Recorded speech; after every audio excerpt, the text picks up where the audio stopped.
Hello and welcome to another regulatory wrap. This week we are concentrating on a huge fine levied against a well-known US investment bank for deficiencies in its surveillance program. The bank has been fined $250 million by the OCC and $98 million by the Fed in a joint action by the two agencies. In a nutshell, the bank self-reported that it had discovered gaps in venue coverage over the last 5 years, meaning it was missing data from certain trading venues and was unable to perform adequate trade surveillance.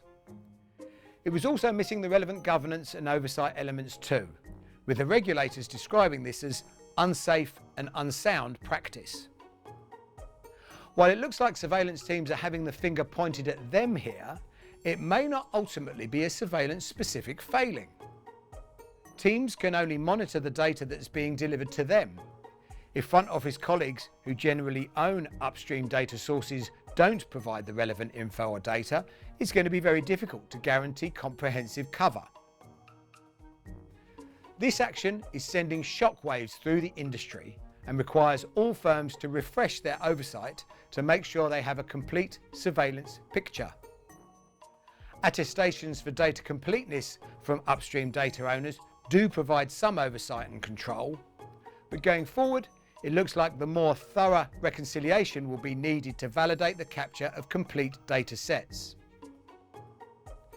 It's also worth noting that many trading venues have bilateral communications applications so traders can discuss their trades. Chances are these comms will also be missing from the data.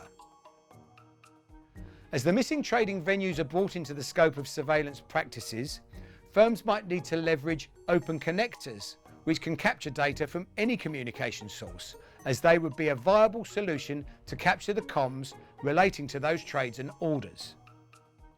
Will your comms and record keeping solution be able to keep up?